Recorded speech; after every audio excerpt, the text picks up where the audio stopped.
Olá! Para muita gente, o Natal é aquela época mágica, né? Mas e quando na verdade ele parece mais um campo minado emocional? Hoje, a gente vai mergulhar no material que explica por que, para algumas pessoas, as festas de fim de ano são, na verdade, cheias de tensão, principalmente quando se tem que lidar com dinâmicas familiares bem complicadas.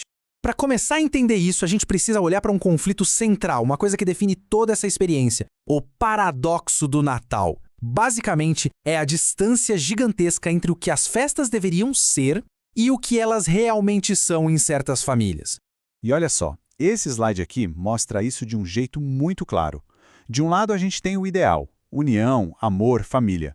Mas do outro, a realidade dolorosa para quem convive com figuras parentais que controlam emocionalmente. Tensão, culpa e uma exaustão que parece não ter fim. Tá, mas por que isso acontece, né? O material que a gente está analisando vai fundo nisso e aponta para um padrão de comportamento muito específico, um que transforma o que era para ser uma celebração em família num verdadeiro palco narcisista. O que o material deixa bem claro é o seguinte: para pais com traços narcisistas, essas reuniões não são sobre celebrar junto, são performances. As datas importantes, como o Natal, viram um palco para as necessidades emocionais deles e não um espaço para troca de afeto de verdade. E o ponto central é esse, olha só. Tudo, absolutamente tudo, gira em torno deles. É o humor deles que dita o clima do encontro inteiro, são as expectativas deles que precisam ser atendidas, e aquela imagem de família perfeita, essa tem que ser mantida a qualquer custo, não importa o preço para a paz emocional de todo o resto. Bom, e qual é o resultado disso tudo? Vamos ver agora como essa dinâmica vai se construindo e qual é o custo emocional e até físico que ela provoca. Porque sim, o preço que se paga é muito real. O que se descreve é um ciclo bem doloroso que se repete. Aquela obrigação de ir, mesmo sabendo que vai fazer mal. O medo de colocar limites e dizer não, as críticas que vêm disfarçadas de brincadeirinha, e o resultado no final, quase sempre o mesmo. Um sentimento de culpa, de raiva, de uma tristeza profunda. E aí, claro, vêm aquelas frases que servem para invalidar tudo o que se sente. A primeira, um clássico. Você é sensível demais. É uma tática para desqualificar a dor do outro e, no fundo, jogar a culpa para cima da pessoa. Logo em seguida vem o "você está exagerando". É outra forma de dizer que a percepção da pessoa está errada, e não que a situação em si é que foi ofensiva ou dolorosa. E essa aqui, então, é uma das mais poderosas formas de manipulação porque ela nega completamente a realidade de alguém. Ela planta aquela sementinha da dúvida sobre a própria sanidade. E é aqui que o material traz um ponto que, nossa, muda a perspectiva. Isso que se vive não é normal, não é coisa de família. É, na verdade, uma desorganização emocional que se esconde atrás do nome tradição.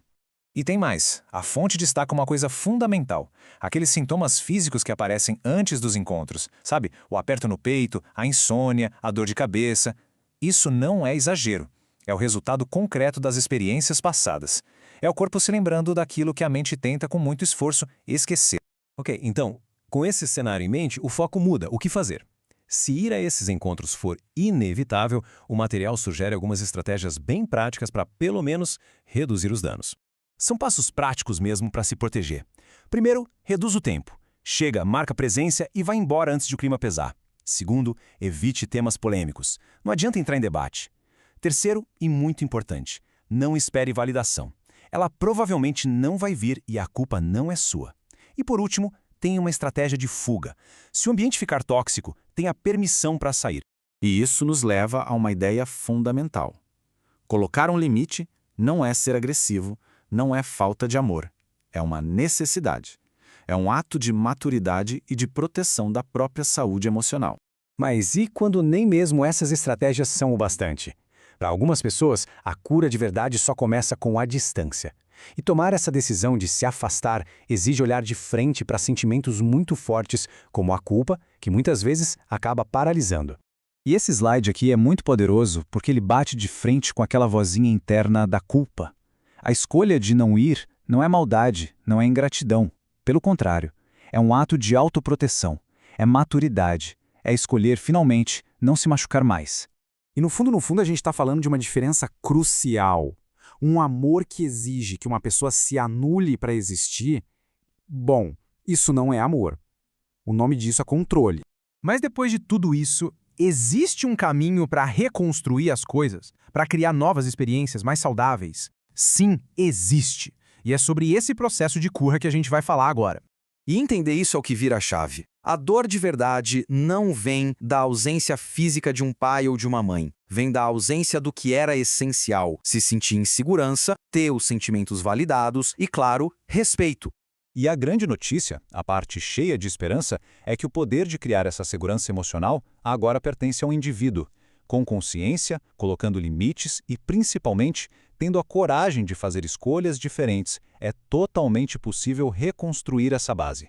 Isso tudo nos deixa com uma reflexão final muito poderosa. Sair de um passado de dor para construir um futuro que seja seu, de verdade, começa com a gente se permitindo imaginar algo novo. Então a pergunta que fica no ar é: como seria um feriado construído com base na segurança e no respeito?